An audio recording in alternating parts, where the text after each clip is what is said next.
What is good? Happy, what is it, Monday? Sorry, I'm used to doing this on Sunday, so I had to change with the thing. Happy Monday. Welcome on in, everybody, to another fun, exciting episode of Dbacks Dispatch with the trio here. Gabe on your left, Brandon on your right, and me, Brett, in the center. We appreciate everyone stopping on in. If this is your first time tuning on into a show, we want to welcome you on here. If you could like, comment, subscribe, does help out immensely. Make sure you follow us on all socials, Twitter, Instagram, TikTok, especially when we get into season. It's going to be a very fun time over there. Make sure you guys also go over and join our Discord as well if you haven't. The link should be in the description on wherever you're finding us. Again, on YouTube, our pinned tweet on Twitter should be in the description on the in Spotify as well. So make sure you guys come join the Discord. It's absolutely free. Don't got to pay a single cent to get in there, and we'd love to have you guys join our community. And then finally, make sure you guys go on over to azsnakepit.com. Check out all the great articles over there. Seems like every day they're always putting out some new content, whether it's our man Josh, our man Jeff. There's even some like fan posts at you guys. So if you yourself, maybe you're into writing about some sports, about the Dbacks. We've had a couple of people even in our own Discord put on their own fan posts and their off-season plans for the D-backs and how they would attack it if they were in Mike Hazen's shoes. So go check out the content over there. There is surely something for everybody over there. There's a lot of great people over there. So show them your support. Again, azsnakebit.com. But it's actually nice. We're joining here today, and we actually have some news, official news, not just rumors, not just, speculation, not just doing the whole, off season where we just got to fill some time. We actually have some D-backs news to talk about. While it's not some major news, it's not like one of those big moves like filling out the back end of the rotate or the back end of the bullpen that we will definitely get the.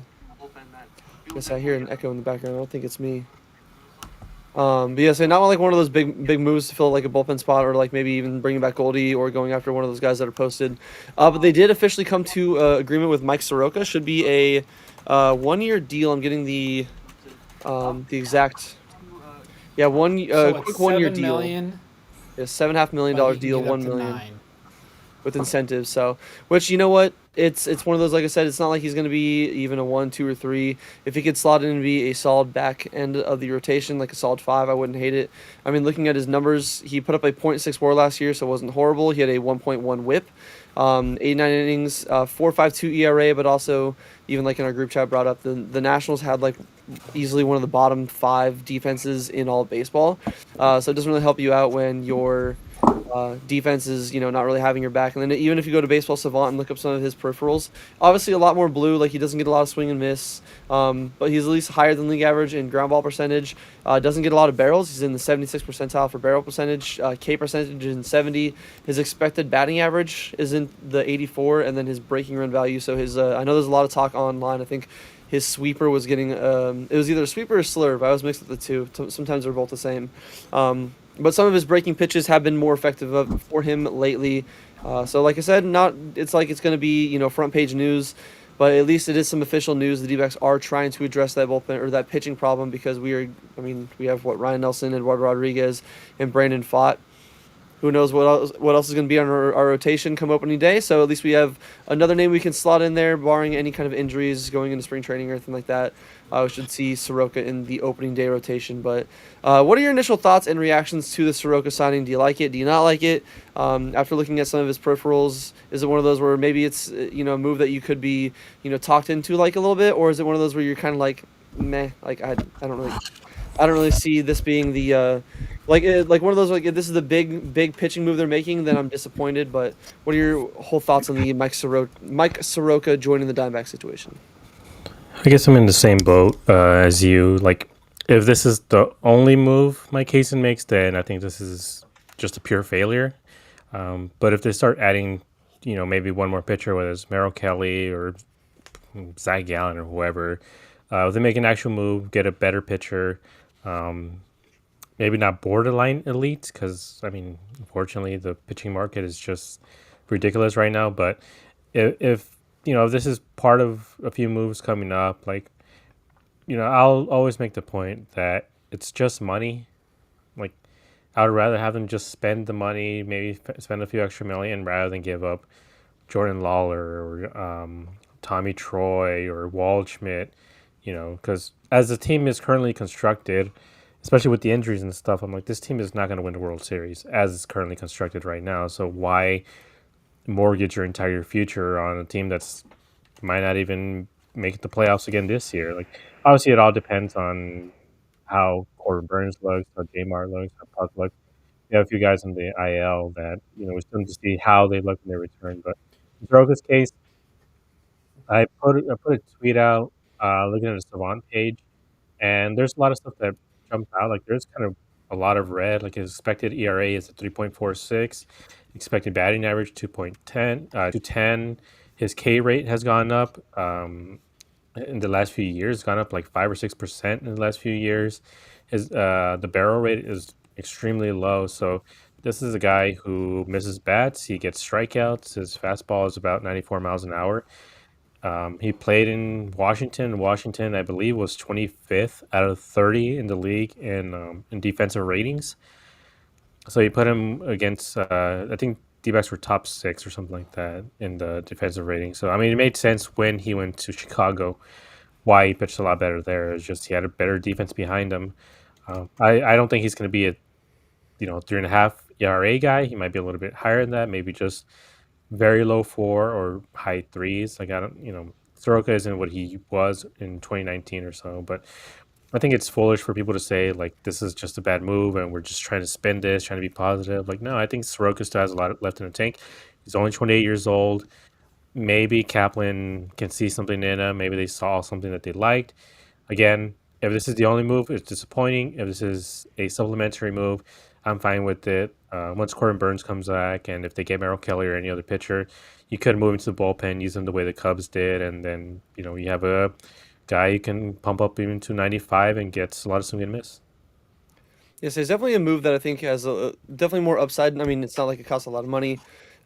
He's at least gonna, fill a slot, and even to your point of him being only 28, I think why a lot of people kind of forget about him, or at least if my memory serves correctly, he did uh, suffer 2 straight ruptured Achilles.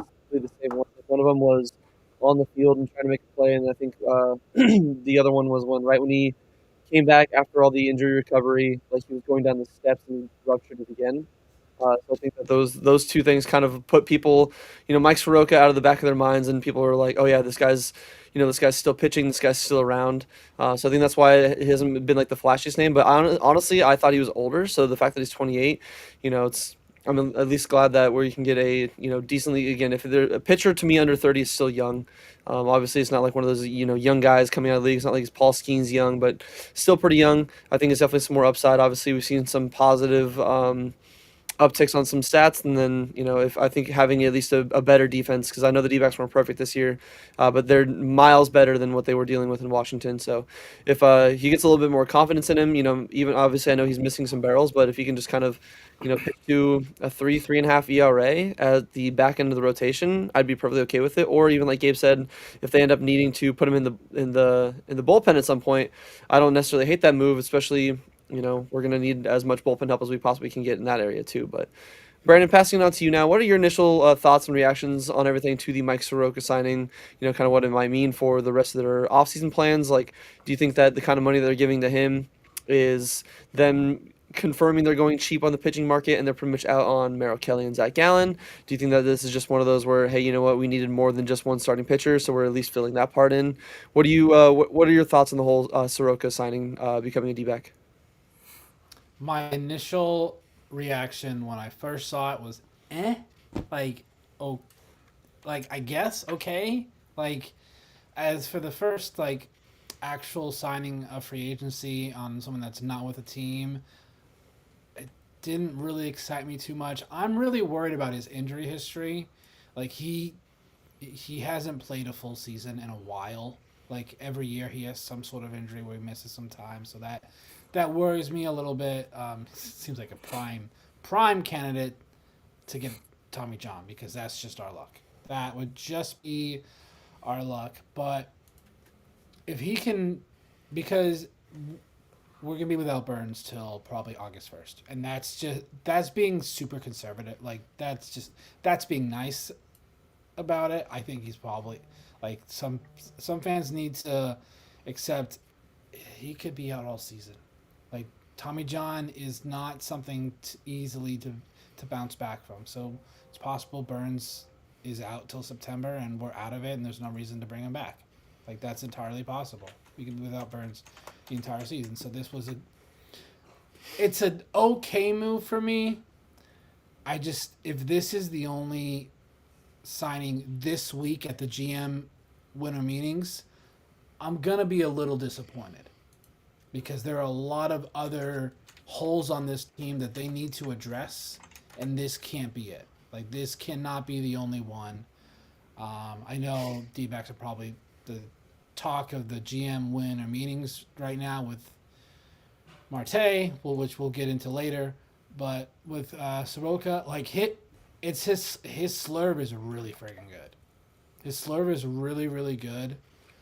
So having a better defense behind him, I think that's going to help with his ERA. If we can get him anything for me under 4.5, like somewhere between like 4.25 and 4.5.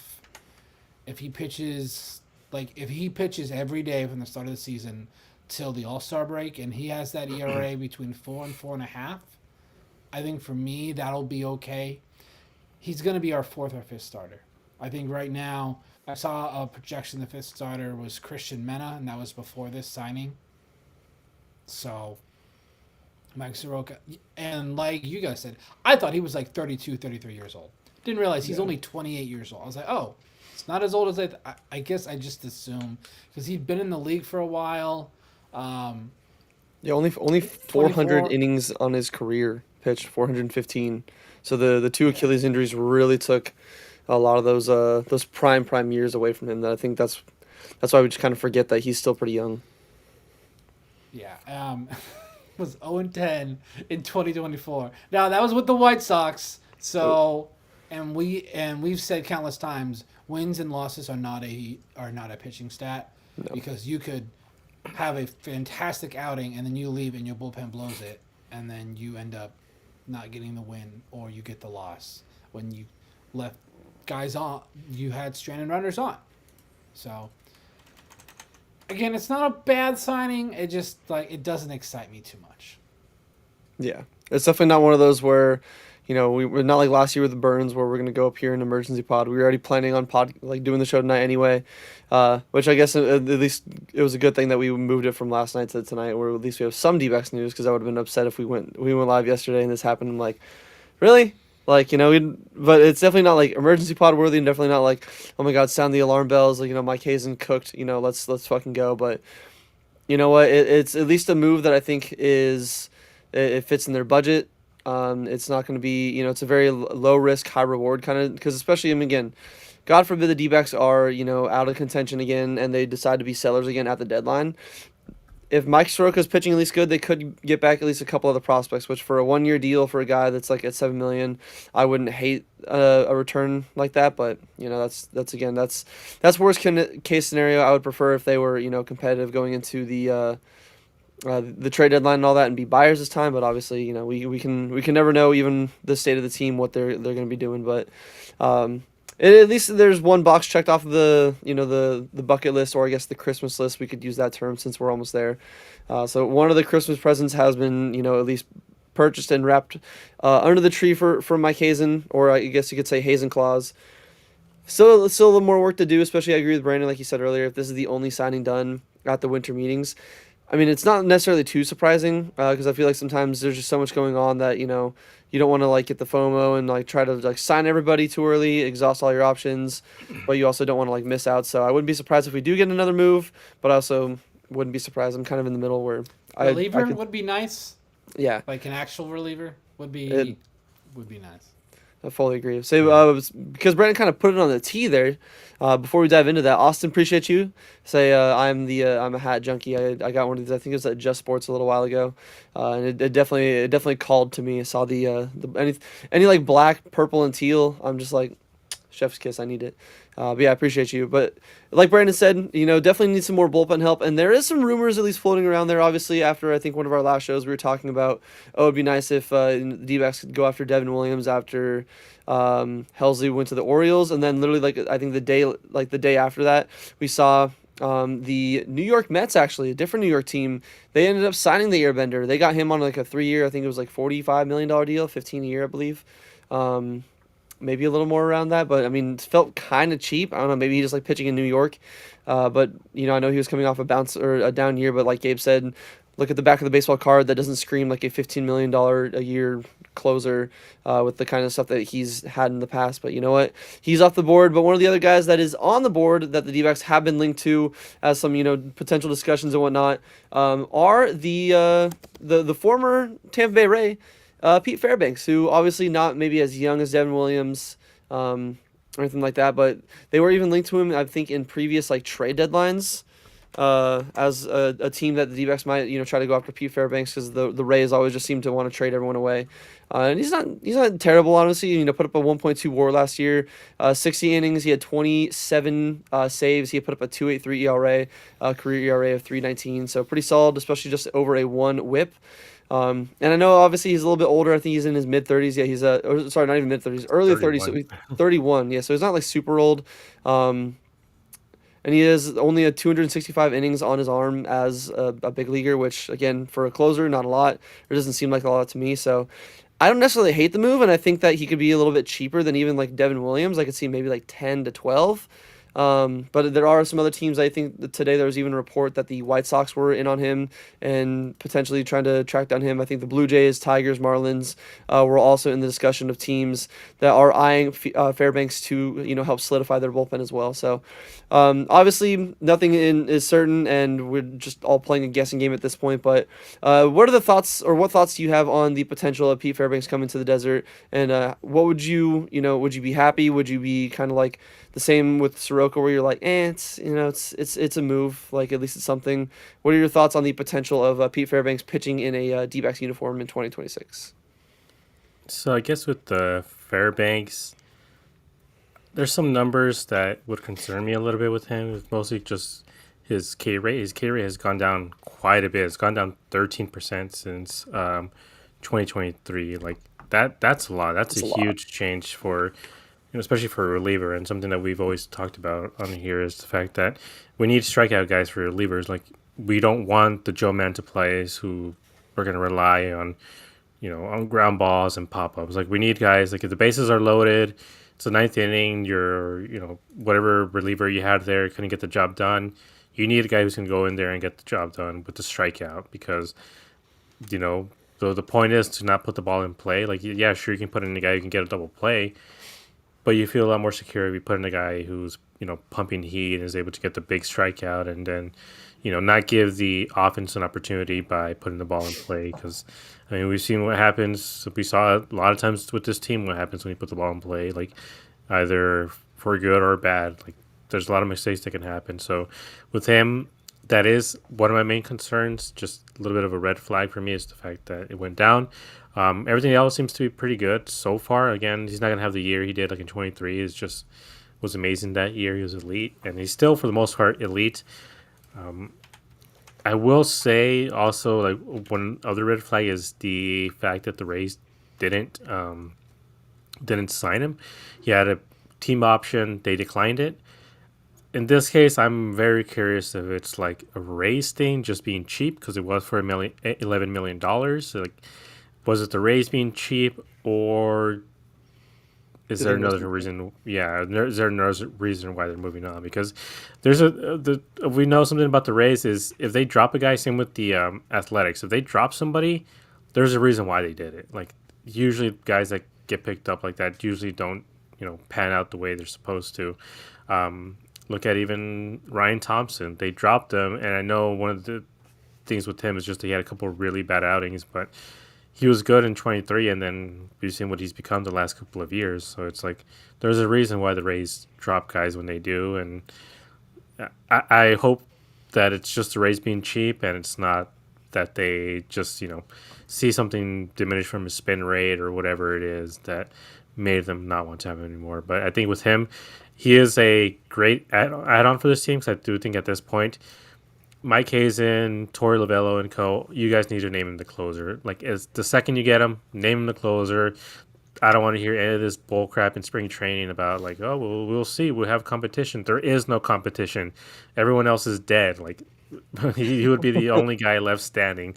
So even, you can have maybe the discussion once you get J Mart back, once you get Puck back, because the problem with them is you just have to see what they have, where their velocity is, are they able to, throw the ball accurately? Because again, with Tommy John, you just never truly know where you're going to get out of a guy for that first season that he's back. So if all these guys come back healthy and they're okay and they're as elite as they were before, then you can maybe maneuver some of these guys around and maybe have Pete Fairbanks in the eighth, or Puck seventh, Fairbanks eighth, and then J Mart as ninth, because he should be the closer. The guy throws 104 miles an hour. Why the hell are we freaking pussy dicking around? Like, there's no reason why a 104 mile per hour guy is like being thrown out in the seventh.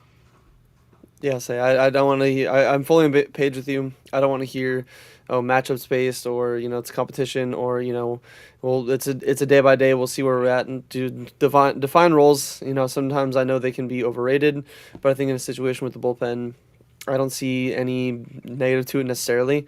Like, it's especially a guy that's at least an established closer. Like, I know Saul Frank did solid to end the year, but I still don't think he's an established closer. I don't think he has what it takes. Kind of like we were talking about with like the Joe Mantaplies. He's more of a pitch to contact guy. He can be funky, but I don't think I'm fully ready to until J. Like, I agree with you. Once J Mart's back and healthy, not just because I have a financial investment in him, but just because I think that you throw 104 and you have one of the nastiest splitters in all the game that's borderline like a knuckleball. You get the closing position if you're up to it, standard wise, healthy wise, and you can actually perform for it. But just name the closer if you bring him in.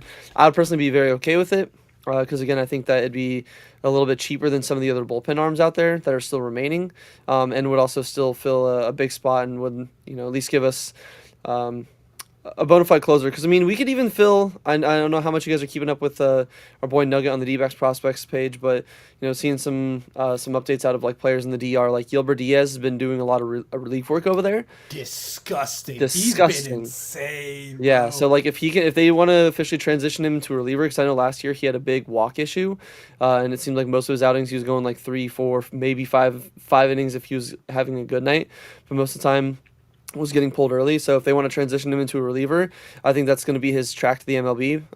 And I think that we could at least see another solid role filled until we get some more reinforcements. But yeah, so just fully agree with you, Gabe. I'd love the move. Just make him the closer if they do make it happen, and don't do this. I'm gonna steal your word, pussy dicking around. Just make him the official the official closer. But Brandon, what are your thoughts on the potential move of getting Pete Fairbanks to lock down this bullpen at the ninth inning? Do you share some of the same concerns that Gabe might have, or maybe even potentially the Tampa Bay Rays for letting him go?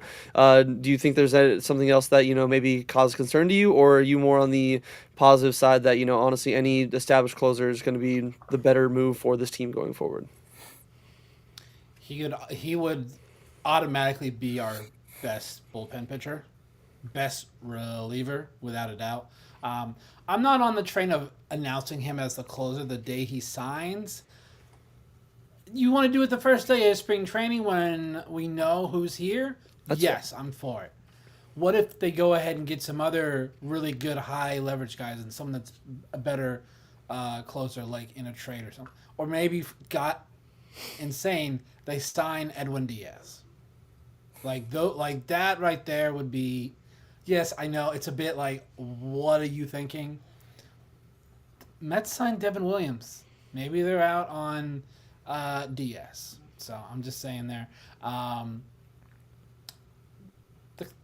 The strikeout rate going down a little bit. How does he do this? Every time that I have some bold hot take, our buddy Cruz keeps saying, keep dreaming. Well, it's because he wants Edwin Diaz in their bullpen, because the rich just want to keep getting richer. So, yeah, Pete Fairbanks, like, as soon as I saw that, I'm like, Hazen, you got to get that done. And the fact that nothing's really happened since kind of makes me think like they're probably not close on the numbers. Which I think it could also be more of like the Fairbanks camp in itself, where they're more like, hey, if we can get other teams interested, let's just see what they're willing. This probably might be one of the last times he hits free agency, and is going to get not like a premium, but better than maybe a $3-4 million deal. Yeah, and I think the reason why I think Gabe was overthinking it a little bit, like why the Rays didn't bring. I think it's the Rays just being cheap. I think that's really what it is. Like they don't want to pay. I think you said it was like 11 million was the team option. So I just think they didn't want to pay 11 million for a closing pitcher on a team that's probably not going to have a lot of safe situations. So that's personally the way that I think about it. But no, like that he has the main thing that I want, and that's a really good fastball as a closer. He's going to get that swing and miss, which is what I want. Like, it could be better. His chase rate's like it's average, so it could be a little bit better. So I don't want to go into camp where our best reliever is Andrew Saalfrank. I thought Andrew Saalfrank did a fantastic job last year, but for He's me, definitely a he's weapon, seventh but inning. shouldn't be our best bullpen arm. Yeah, like I don't feel comfortable as that's our closer going into next season. Hello, 70 wins. Because that's what it's going to be. It might actually even be less. So hopefully Mike Hazen can start doing some cooking in the kitchen and sign Pete Fairbanks. Yes, as long as we don't, trade Marte, which we'll definitely have some more thoughts on him in just a minute here. As long as we don't trade Marte, I think the offense is good enough to at least keep them from being a below 70 win team. I could see if they're not signing a closer, I could see 75. I mean, again, this is still pretty solid pitching. I just think more of the question marks are obviously the bullpen, and then even the first base situation. Like can't deal with another seeing Pavin Smith and Tim Tawa getting the majority of the ABs at first base. So if he could address the bullpen situation and also go for first base, I know we might not see an official news on the first base market until the posting period. I'm forgetting his name, but one of the Japanese first basemen that a lot of people are linking the Dbacks to being one of the best fits because they need a first baseman. So we might not see any first base moves until that market and the posting is officially over and done with. But if we can at least get some more news and some more trades or signings, not trades necessarily, because I do agree with the Gabe, rather sign a guy for money because money is money. You're going to make it back anyway versus trading away somebody who could potentially in the future become a superstar talent or at least an above average major league player that could really fit a need that I feel like a lot of teams need. So hopefully we just get some news and it's not a trade. But before kind of going into some of those comments, I at least wanted to bring up that guy Dev. Love the name, by the way. Go Snakes indeed. Which brings up a good point. I don't know if they're going to drop 12-ish on a relief pitcher if they only drop 7.5 on a starting pitcher, which that is fair. Obviously, I think even Jack Summer said in some of his articles, D-backs have maybe like 30 to 35 million to play with, so the 7.5 kind of already dips into that a little bit. But if they want to be serious about still being a competitive team, and I know you can trade for starting pitching. I don't think it's as easy to trade for bullpen arms because every team needs bullpen arms. I mean, look, the Dodgers just won the World Series for the second time in a row, but they did it with having one of the worst bullpens in baseball. Like, there's a reason why in Game 7 they went with anybody but an actual bullpen pitcher. Like Tanner Scott, I think was left off all the postseason rosters because he was atrocious. So even the good teams all need bullpen. So I don't think you're going to trade for bullpen arms. So I could see them getting the money, or at least giving up the money to a guy like Fairbanks, who's going to be a little bit cheaper than a guy like obviously Devin Williams was. And then Brandon, I agree with you. I would love Edwin Diaz, and I wouldn't hate that, but I just don't think we have the money. And I don't think my heart can take another. That would be like the rest of our money. I think he wants like 50. Because it would be him or even Suarez. Yeah, Robert Suarez. Suarez, yeah. So I'm like, there's a lot of there's a lot of actual like great relievers out there. Luke Weaver is available. So I mean, like I said, it's money. They're relievers. Most of them you can get away with signing for 1 year. Doesn't work out. It doesn't work out, and then they just go somewhere else. See if they can figure it out. I mean. Again, like, what did the Yankees give up to get Devin Williams? I feel like they gave away some. And some. Oh yeah, that's right. Yeah. Some, as Blake Snell put it, some slapdick prospect. Yeah.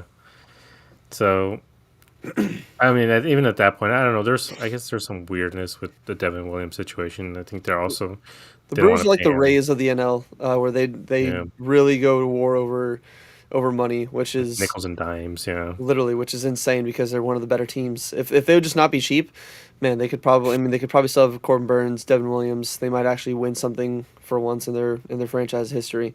But you know, Dev is also asking. So then, who does Goldie end up signing with? Personally, I would rather. Again, I don't think we have the money to go for that Japanese first baseman. I think Goldie fits our need here. We're not moving on from Pavin Smith. We're gonna give him another shot, but I think they're gonna stick with him as a platoon player and give him only right-handed at bats or against right-handed hitters. So let Goldie come over here because I mean Goldie's kind of the complete opposite, where Goldie can't really hit righties anymore. Like again, I love him. He's probably my favorite Diamondback of all time. I'm fully on the train, should be in the Hall of Fame, but he is just not the same hitter he was in his prime, where he could hit both sides. He still mashes lefties, but still struggles pretty bad against righties. So I would love signing Goldie, give him one more year, send off. You know, nobody's won 44. Have it be where he should have ended his career as a D-back, shouldn't have never left and always been a D-back, but still bring him back, have him end his career as a Diamondback. But who knows what it's going to cost? And again, maybe he doesn't even want to come back here. Sometimes it's not just all on money. Sometimes it's on the actual players themselves if they want to play for that team, play for that team or not. But to kind of go into our other topic here is it's not even just necessarily fully on Ketel Marte, but it's some of the reporting that's been around in the offseason. It's why I always wait for a Jeff Passan or some of these other guys, because in my opinion, guys like John Heyman and Boob Nightingale should not be taken seriously when it comes to most of the reporting. You said it on air.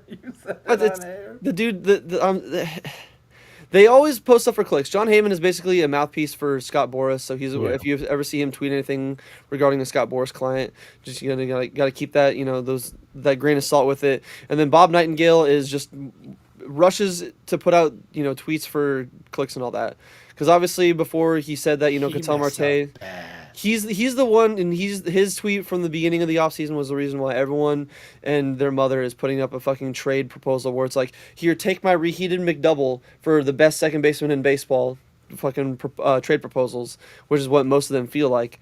And the other day he ended up tweeting like, oh, Zach Gallen, the Cubs are nearing a contract, nothing is official. And then Jeff Passan, our glorious savior, the Lisan Al-Gaib of baseball reporters, came out and he said like there is no deal is even close. And then even Zach Gallen threw a little shade at him. I don't know if you guys follow him on Instagram still, but him and his fiance I got saw married. that today. Yeah, and he's like only contract signed. Yeah, the only contract signed this week, where everybody's clowning on him. Same with John Heyman. Like those two, again, I get their, they've broken some real stories in the past. John Heyman is very famous for his arson judge tweet as well. So if I see reports for those guys, I take it with a grain of salt, and I don't fully, dive in like, oh my god, like this is written in stone. And even Mike Hazen kind of is on the same boat here, because I don't think we have the clip of it, but he was on one of the radio. We do? Oh, perfect. Then if you want to play the clip here, then we can kind of dive in a little bit more and get our thoughts on what Mike Hazen had to say at the winter meetings on the radio show. I have received incoming a ton of conversations on him every single year since he's become a superstar. Do you think that the story last year about him with his teammates impacted that people were more alert to this idea going into the winter? Who knows? Like, it's hard for me to even understand what it is. What do I think? I think he's a superstar player. He's on a good deal relative to the industry. I think that makes him very attractive to a lot of teams that think that they can just go get this guy. And that we're in this position, we're a 500 team, and we have a lot of, whatever they think we are, where we're at financially.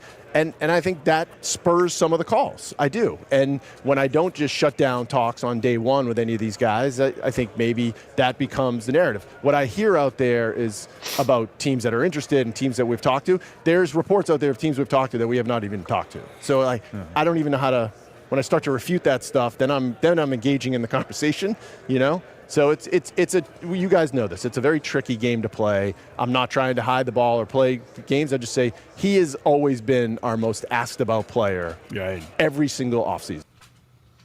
So yeah, like even Mike Hazen said himself, he said it in the past years, even in 2019, 2021, 22, after our 2021 season. I feel like he's always going to be open to hear about any player. It's very rare that he says like, oh, I'm not going to hear any kind of trade about a player. But I think even like he said, other people have said, there's a difference between listening to teams and then actively shopping a player, like actively going out of your way to be like, hey, what kind of deal can we make? He's not making the calls. Yeah, he'll always listen. That I think everyone, like, it drives me nuts. People say, oh, they're shopping Marte. They're not shopping Marte. No, not at all. He's just doing the professional, courteous thing, and not hanging up on people. He's and Yes, even I mean, even 'cause at the end of the day, there could also be the off chance, it's the Tigers, and they're like, hey, Scuba for Murte, like you don't want to shut down something where you're like, you're gonna miss out on a good deal, or even the Pirates being like, hey, Skeens.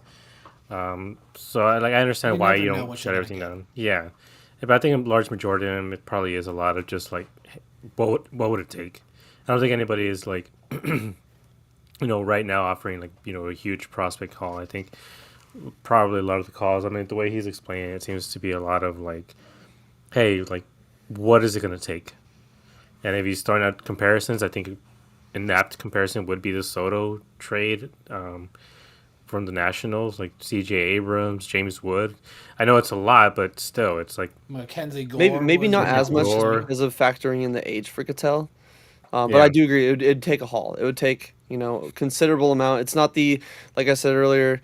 It's not like what we see all these fans online where it's like, oh, like I saw some Blue Jays fan where it's like, they get Cattell and Lourdes and we get like Addison Barger, Jose Barrios, and I'm like, brother, we don't want your day old 20-piece McNugget and your reheated McDouble. Like, I'm sorry, we're When good I over saw here. Jose Barrios, I was like, okay, I know we need major league pitching, but not I'm in serious. over the hill major league pitching. We're talking Yeah, and about even Hazen said it's not like they're out there just needing to get rid of the guy. So, and that's why I thought it was very funny that even Mike Hazen himself was like, oh, I'm hearing reports on teams that we've been talking to, and it's like we haven't had any discussions with these teams, and that kind of circles back to what I was mentioning earlier of just don't, I know, again, Heyman and Nightingale, they've been doing it for years. Even John Heyman was responding to some criticism under one of his tweets about Bob, and I was like, oh, stop it. Bob's been, he's reported many deals in the past, like, he's one of the best, and I'm like, okay, dude, like, it's one of those where I'm like, okay, you have reporters like Jeff Passan who tweet stuff when it's fully concrete, and you have some people that just fucking throw shit out there and just put stuff out because they want the interactions. They're too quick to the draw. They want to get there, they want to be the one that has that iconic, like screenshot of like, oh wow, on this day in history, things like that. Where you got to take it with a grain of salt, and it is at least fun to see that Bob and John Heyman are both kind of getting dunked on by not just players but general managers for just putting out just false information. I'm gonna say it, just false information on tweets and all that. But I know we've definitely exhausted and beaten the Cattell Marte horse dead a little bit. But one thing that Hazen kind of did at least get asked about in there that Gabe brought up actually right before we went live in the room here was if looking at the timeline and the reports and everything, all the reports, or at least when the anonymous source would have came out about Cattell being a clubhouse cancer and all that, that would, if we're looking at everything correctly, that would have come in the 2024 season, which would have been before he got his contract extension. So why would the Dbacks go out there, give him another, commit another 6 years, go into the late end of a career for a guy that's a clubhouse cancer? And, me and Gabe at the time put on our tinfoil hats a little bit. Maybe this is a team trying to prep us for a trade, but I don't see why they would give a contract to extension to a guy that's a known clubhouse cancer. And I know even like Hazen kind of didn't really like address the thing there, but even he was kind of like, dude, I don't know. Like, I don't know why that would really factor into it. He looks past it, and yes, he might have made a mistake on taking the time off. And like, I think we can all agree, like, yeah, maybe at least let your employer know, like, hey, I'm not going to be here, versus just ghosting him. But it's not enough to be like, oh, he's a lazy player, who doesn't care about his team. He's a diva. He's selfish. Trade him. We only want winners here. I'm like, brother, you're not going to do much winning trading away the best second baseman in baseball. Yeah, I think it's just. Like I said, like we were looking at the timeline at the time, because I wanted to make sure I had all like the facts straight too. Because the article itself said like, was one of the best kept secrets in baseball. I'm like, well, one, that's the first time I've heard anything. But again, yeah, it's extended him for 6 more years for his extension. It's like, why would you do that if a guy is a huge problem? Like, he's such a huge problem. Like, we've seen it happen before. You get like what do they call them? Like personality clauses or whatever they call them. Like, if a guy truly is a clubhouse cancer, they probably would find a way to get rid of him. We've seen this team do it before. Like, there's a lot of guys who aren't on this team anymore because they're a huge problem for the organization. Like, he was great at the time, but someone like Justin Upton, we knew that there's always reports about him having issues and stuff like that, getting into arguments with the manager, and so eventually he was shipped off. Trevor Bauer, or was number 2 or 3 pick, whatever the hell he was, like a huge big name prospect, he was shipped off because he was having problems with Miguel Montero. So we've seen this team be willing to cut bait on guys. He's got more problems than just with Miguel Montero, let me tell you that. Oh yeah, I mean, but yeah, so we've seen them do it before with guys who were clearly problems, and they haven't had issues with doing that. So I don't buy too much into it. Like I said, maybe there was 1 or 2 guys who might have felt frustrated with the time off that he took or whatever. But even at that time, they swept the Cardinals without Ketel Marte. But then, then all that stuff comes out. They get swept by the Astros, and then kind of their buying hopes for the trade deadline. Yeah, so the trade deadline just, at that point, it's when everything went crashing down a little bit. But I mentioned that even at the time, Mike Hazen, a week before play started again, the Tuesday week of the All-Star break, he declared the team a seller on the radio, like days before they even started playing again. So I'm like, yeah, of course these guys are going to be a little bit demoralized. Maybe they did try it for that Cardinals series. Also, the Cardinals weren't a very good team either, so yeah, they could sweep them. But then, obviously playing the Astros, and then the infamous Herrera not pinch hit for. So again, that's another thing that could have turned the season around. It just didn't. So with Hazen, I do understand why he hasn't come out before and refuted a lot of these claims. Because like you said, it's just kind of, I don't know, giving it attention. I think that's what he doesn't want to do, just give it so much attention, because it does become a distraction. Like for a guy like Ketel, or literally anybody else, you're telling somebody, hey, by the way, don't do anything with your life right now. Don't buy that new house. Don't buy that new car. Don't do this. Don't do that. Don't put your kids into school, because in a month from now, you might not even be here. Yeah, so it's just a thing that I'm tired of waking up every day and seeing some new speculation, new mock trades Off of a mock this is, trade? dude, it's that's the stand one downside to it, where these teams where the Red Sox get rid of Jarren Duran and Peyton Tolley. I'm like, brother, I'm sorry, no, I don't want Jarren Duran. Jarren Duran, I know he still did left-handed hitting outfielder. and dude, We I'm don't gonna need say it. another one. Kind of mid. I'm sorry, kind of mid. He's not saying he's a terrible player, and I know he's had some. I think he had a 2-WAR year last year. I know his 2024 season, he was even better. So he's definitely seen some regression. But I mean, when more than half the Red Sox Twitter is please get this guy off my fucking team, it's just the same of, we're not just gonna take other teams' junk. We're not gonna just it's not like we're here to. It's not like Fallout where, you can go and trade a bunch of, pre-war money, stuff that's useless, and a bunch of other shit for bottle caps. I'm like, no, I'm not going to trade. We're not going to have you take something that's not even really worth anything for something that's worth a lot in Ketel Marte. And I know the age. I know the concerns about him becoming a DH. I know, later in his career, he gets more money. I think that a lot of this is just, I don't know. I know we pretty much mention it and we go on the tangent every time. You're not a better team for trading Ketel Marte. You're far off. You're far worse off, because no matter what the return you're going to get, you're either going to get 1 or 2 major league proven players that I think we're going to get fleeced on no matter what, or you're going to get a bunch of prospects and question marks who we could be looking at another, Goldschmidt, Dansby Swanson kind of trade. I know they're 2 separate, but it's where we get nothing in return. I don't want to deal with that. I'd rather just stick with the known, stick with, having, because once and I think Brandon even you guys mentioned on past shows, you take Ketel out of that lineup, it's no longer one of the best top 3 in the league of Perdomo, Carroll, Marte. It's Perdomo, Carroll, and Gabby. I love Gabby, but he's not going to, Gabriel Moreno does not strike the same fear as Ketel Marte does. Nobody else in that lineup was going to strike the same amount of fear as Ketel Marte did. So it's no matter what, I think you're just better. You're a worse off team, no matter the trade that involves Ketel Marte. Again, unless you're getting a guy like Tarek Skubal and you can get the contract extension where he stays here. Unless you empty your farm system with Ketel Marte and go get a guy like Paul Skeens. But again, I don't think the Pirates can even trade him for another 2-3 years. There's a few names I could see it being worth, but outside of the Skeens, the Skubals, I don't think it's worth any trade. I don't think it's even entertaining the thought of what the D-backs might look like without him on the team.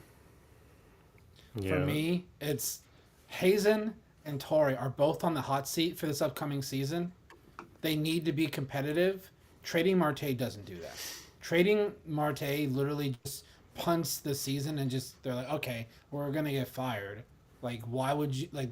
That's why trading Marte to me just doesn't make a lick of sense. Like, you are not going to get better. Like, everyone's like, oh, you need to look to the future. You need starting pitching. That's not what Hazen's gonna do. Hazen has never been in a rebuild mode. It's always retool. Just but also how much do we want to kick it down the line? Like I know people like Corbin Carroll and Perdomo are young, but they're just gonna keep getting older. Like, when do you want them to be? Like when we're talking about the future, I'm like, when is the future? When they're 30?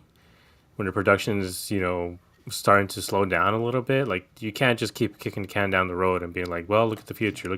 Like, this team needs to start acting now in the next 5 years or so. They have a competitive window with a lot of these younger guys with their contracts. While you still have Corbin Burns, the time is now. There's no reason why they should just trade Cattell for prospects. I know they said major league ready pitching. That's supposedly what they're looking for during the trade deadline this time. We didn't truly get anyone who was major league ready except Brian, whatever his name is. Oh, Brandon Garcia, who also was injured, so couldn't do much most of the time. But either way, unless you're getting a bona fide stud, I don't see any reason for this. Like, I truly don't. Like, you're not gonna get better immediately. Like, there's just no way. Whatever guys you get, you're gonna be able to produce that 6, 7, even at times 8 WAR season that a guy like Cattell is gonna give you. And he just linked into that lineup. You put him at the 3. Where are you gonna get a 3-hitter as good as him in a trade? Who's gonna be willing to do that? As of right now, we don't have a first baseman. We don't have a third baseman. Where's that power going to come from? Right now, the only guys with power is just Corbin? We have one guy who can hit 30 bombs. Everyone else is like a 15, maybe 20 home run guy. Like, also, obviously, Perdomo. You're trying to fill one need, and then you're going to have another hole at second base by trading Cattell Marte. And it's one of those where it's, people are always like, well, what about Tommy Troy? I'm like, brother, like, I'm like the next D-backs fan. I want to think highly of a lot of our prospects. I mean, trust me, that's why I'm still super high on a guy like Jordan Lawler. I think people are giving up on him too early.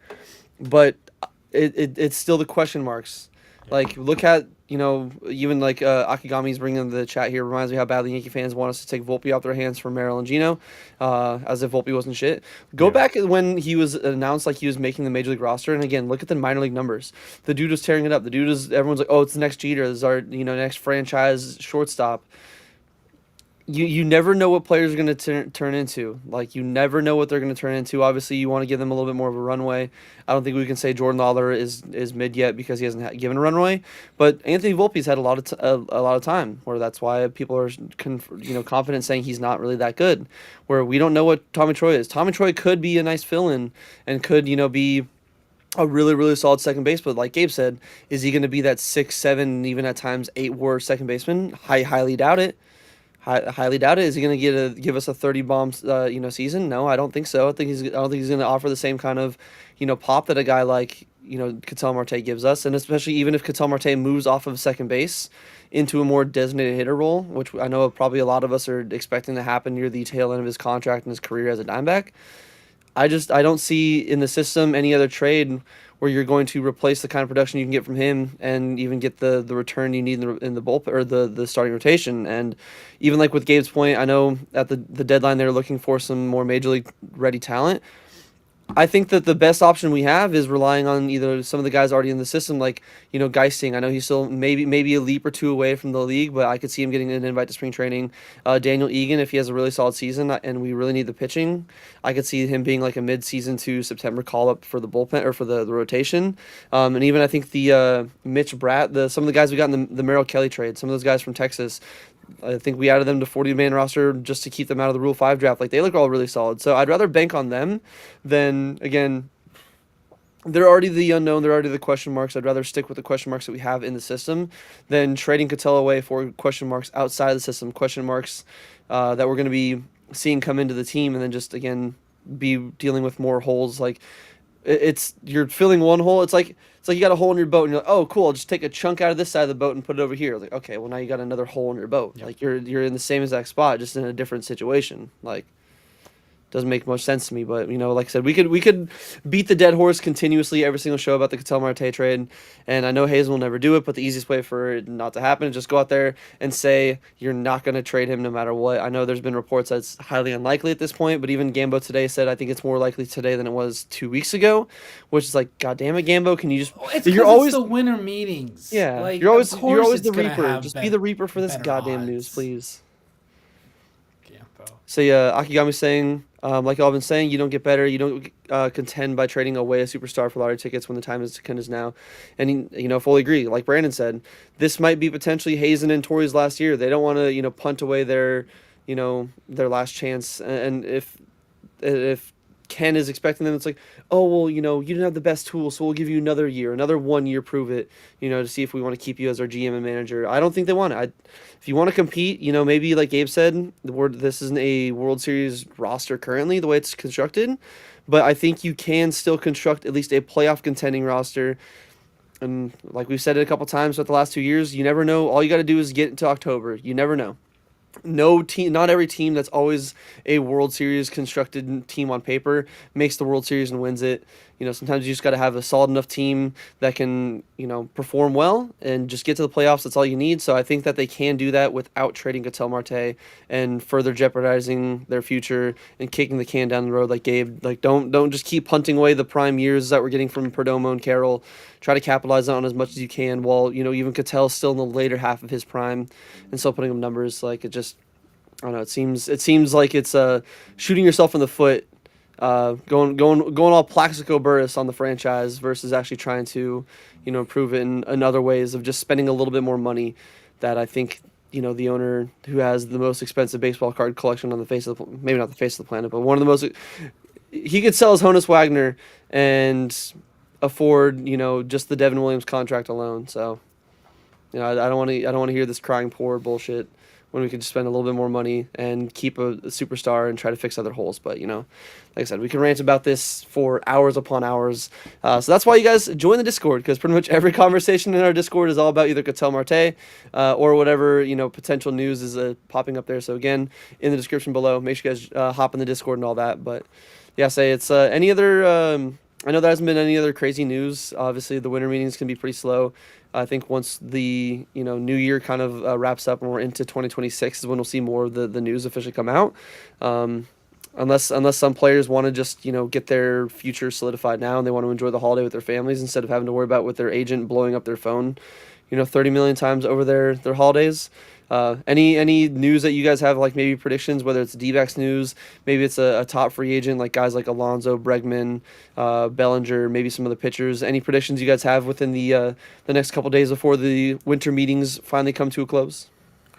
I have a weird one. Pete Alonso's going to fire Scott Boras. Like, that's a guy who should have made an easy $150 million in his career, and the fact that he's being shopped around right now is, he's what, 31?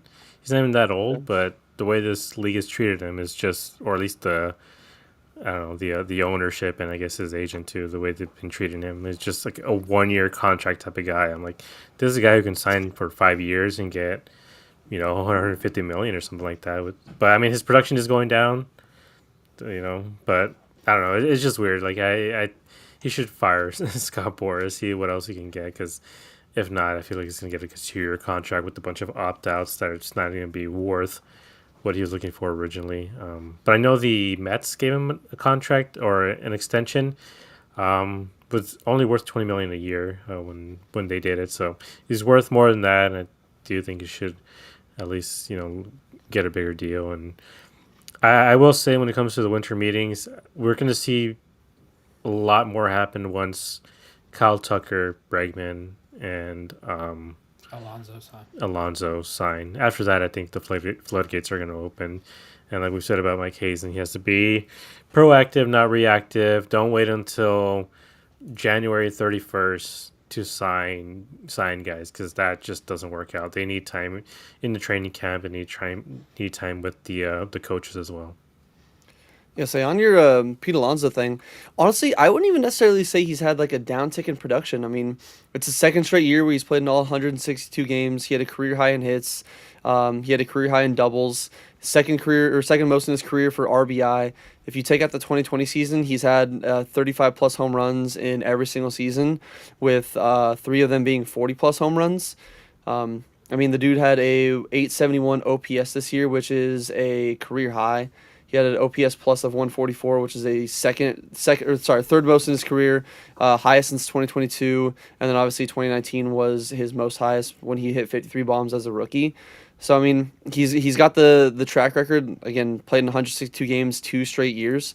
Where it's not like he's injury prone. He's still hitting 35 bombs, having 100 plus RBIs. Had some more doubles this year. Like I think that I do fully agree with you on the aspect though that he is worth, he's a guy that should be getting a 5-year contract, especially at a position like first base where it's not like, at the outfield where you have to worry about speed and, the position itself kind of wearing and tearing and grinding down on your abilities as a player. Like, he's a first base. But the beautiful thing about the NL and every team having a DH now is, he can still end up slotting as a DH even in the couple, ends of his contract, because 31's still not old. I mean, Nelson Cruz is still hitting some absolute fucking dingers into his 40s. It's not. I still think he has another 4 or 5 years in his prime as a power hitter before we see him on the downtick. So I would love to see him sign to a team just to get the ball rolling, because I do agree with you that once big guys like him, Tucker, and even Bregman sign, or maybe even Schwarber. Dude, Schwarber's another big name free agent that I think kind of gets forgotten a little bit. Pirates offered him 4 years, 108. Yeah, that's disgusting for a guy that the way his career is going, he could potentially make the Hall of Fame. I mean, if he hits 500 plus home runs, I could see it. But yes, I like the bold prediction of Pete Alonso firing Scott Boras. I don't know if he will though, just because I don't know if you guys have been listening to any of his pressers, but man, Boras is back in his fucking bag when it comes to the dumb dad jokes, dog. Like some of his clients, he makes the dumbest jokes ever. That as a person who loves dumb jokes that make everybody go like either roll their eyes or be like, oh Jesus Christ, this guy, please, I'm begging you, stop. I really appreciate it. So maybe he doesn't fire him, maybe he does, but he definitely should have already gotten a bigger contract by now. But who knows? Maybe that's Boras just trying to bid up the market on his own player. What about you, Brandon? What's some crazy signing or trade or prediction that you have within the next week? I'd say, or at least by the time the winter meetings fully wrap up and come to a close. It'd be really funny if Zach Gallen signs with the Cubs. It'd be really, really funny. I still think that he's gonna get a prove-it deal. I think Zach Gallen gets a 3-year deal, with that 3rd year being a player option. Personally, just sign for more than $50 million. Like that's really all that I ask. Like if you want to sign for like 55, I'm fine with that. But like I feel like since he turned down the qualifying offer, it's gotta be at least 25 AAV, because it would make no sense for him to decline a player option at 22 and a half and then sign a deal for less. Like that. Unless he's going for the guaranteed years, like maybe he doesn't want the opt out, maybe he wants at least the 3-4 year with no opt-outs, unless it's a player opt-out where it's, the 22-23, because 1 year, 23, we all know pitchers, he could have an arm injury, God forbid, I hope, even if he's not a D-back, I don't want anybody to get injured. He could have an even worse year where his market goes down more, so even if he's only getting the 22, the same ALV, maybe he just wants more than the guaranteed 1 year, maybe he wants a couple guaranteed years, that, at least I'm getting no matter what, $60 million no matter what. If I have a 7 ERA, if I turn into an ace, at least I have a couple player opt-outs. So I think he's going to look for something kind of like that. That'd be my only guess. Like I do agree. I think it'd be more than what the D-backs offered for the qualifying offer. But that's my only, theory. Maybe he does get the same ALV the D-backs offered, just longer contracts, like a longer contract with it, whether it's 3, 4, or 5 years with a couple player opt-outs would be my prediction for that. But yeah, going to the Cubs would be kind of funny after the whole Bob Nightingale, mishap. Yeah, I think that'd be funny. Yeah, I think for me, I would honestly have him going to like the Phillies or something. I feel like they really need the pitching right now, especially if they lose Suarez. He's still out there as well. So I'm like, there's a lot of guys still out there, and the winter meetings are like the perfect time to get these guys signed, because once you get the ball rolling, all these guys come off the board, and like I wish they would do the NBA where they have like the Signing 2 period. weeks or whatever. Yeah, they need to do that. Like right now, I mean, I know NFL is on, but there's not like NFL news. There's not basketball news. Like you're in the middle of those seasons. Like there's not news. Right now it should be completely dominated by baseball, and I don't know, they just dropped the ball so much with these contracts. It just take forever to sign. Yeah. Yes, So it's hard to compete. originally, I thought Mets, but there was a report that came out that Mets don't want to sign any starting pitching to a long-term deal. Makes sense. So, It's kind of like how well- they're probably like the Dbacks now, where they're like, hey man, we spent. I know it wasn't long-term deals, but like the amount of money we dished out to Scherzer and Verlander for the 1.5 combined years they were Mets, I think we'll stick with the couple other years cheaper end of the deals. But yeah, I mean it's hard for the MLB to compete with the news in the NFL like Toyota Jordan Love when it's just taking the internet by storm. Because I mean the Mike Soroka news isn't as thrilling as that news, but I do agree. Just give us something. It'd be kind of fun. Maybe in the next players bargaining agreement, maybe we see. I just don't think we'll ever get one because I think the players union for baseball is like the strongest like pro player. Like I think baseball is the strongest pro player sport when it comes to union wise across all the 4 major sports. And I just don't think anything that's like negative to a player, I don't think they're gonna get that because that just makes players want to rush to take the best deal. Where then it could, I guess, in theory, again, tinfoil hat, owners could try to collude where it's like, I'm not gonna I'm not gonna get into a bidding war with you because like this guy only has 2 weeks to sign.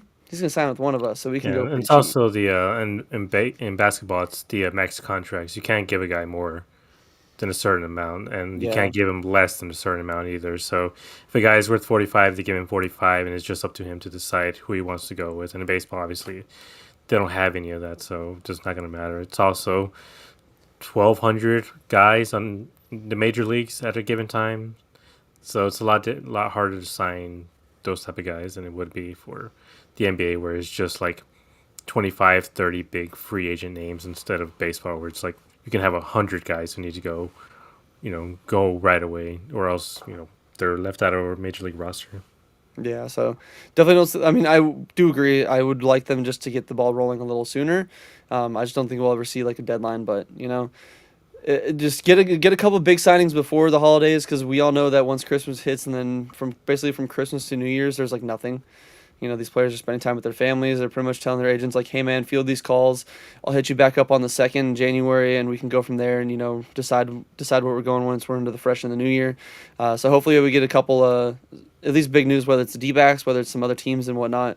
Just give us some Passan bombs. Like that's the best thing about the off season is when like I love seeing my phone because I don't keep my notifications for Twitter on just because there's so much. But I love when I open it up and I check my notifications and I see the most like Jeff Passan's face is like the most recent tweet. And I'm like, oh baby, what is our boy Passan dropping today? So give us a couple of Passan bombs and make it at least a fun, entertaining end of the 2025 season or 2025 calendar year before we go on to 2026 and get that like week-long droll of just nothing, no news. It's just football and basketball going on with no baseball news at all in general. But any other final thoughts on maybe some of the things we discussed tonight, whether it's the Mike Soroka deal, the rumors with the Dbacks, Pete Fairbanks, Mike Hazen, his comments on Ketel Marte and the teams they have and or have not, had discussions with, or just anything else that you wanted to bring up. I know there's one other thing, Jake Lamb, officially, I know we talked about him last time, officially retiring.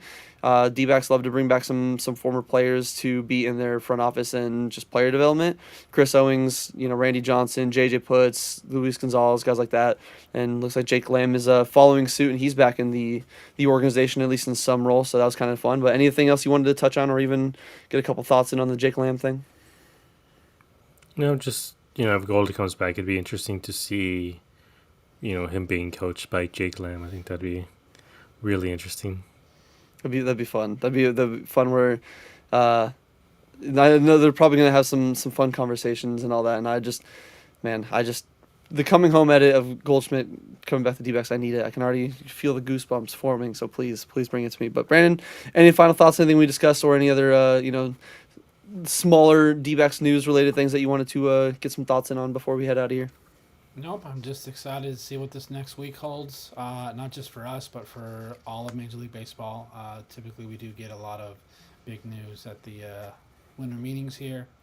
So whether we get any more signings or trades, or do we see Kyle Tucker pick a team, Alex Bregman? So I'm excited to see what the week has for us. Yeah, hopefully all these GMs can start doing their Christmas shopping, and they don't wait until the final day to get everyone their presents and all that. So wrap up those presents, GMs, get them under the tree for all of us baseball fans, so then we can enjoy, enjoy the probably the slowest month of baseball news, that is December. But either way, whether there's some insane news or not, we appreciate all of you guys tuning on in here. Obviously, Austin, Dev, Akigami, and then, yes, of course, our resident Dodgers troll in Cruz. We appreciate every one of you guys for tuning on in, checking out another episode here of Dbacks Dispatch. Like I said, make sure you guys like, comment, subscribe. It really does help out a long ways, especially I know we're already almost up to 400 subs on YouTube, so we really appreciate that. Make sure you guys follow us on all socials, Instagram, Twitter, or Instagram, Twitter, and TikTok. Our Discord link, which is absolutely free. You don't got to pay a single cent. You don't got to pay $75 a year to jump on in there and have, a whole bunch of nothing burgers to go along with it. So you're not going to pay a single dollar. You can just come on in there for free. We'd love to have you guys join the community. Like I said, it should be in the description on here, or pin tweet. Should be on the Spotify, Apple, and the description's there. So make sure you guys check that out. Again, it's free.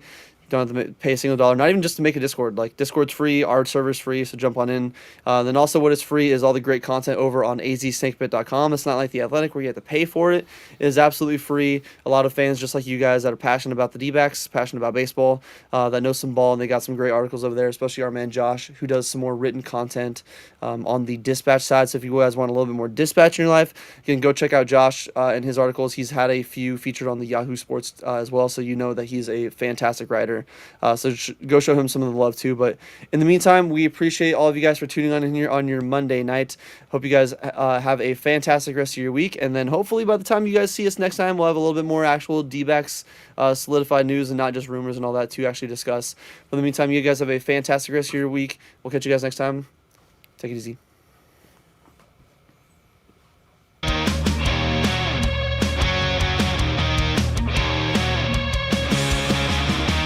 Under the lights, the game goes down. Desert heat, but we own this town. Brennan Gabe on the call, with Josh in the back, bringing it all. Fastballs hum, the bats ignite. 9 innings deep, we fight all night.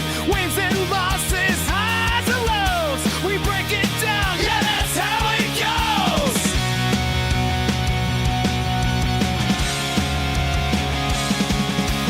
Dbacks dispatch, turn it up loud. We rep the Snakes, we make them proud.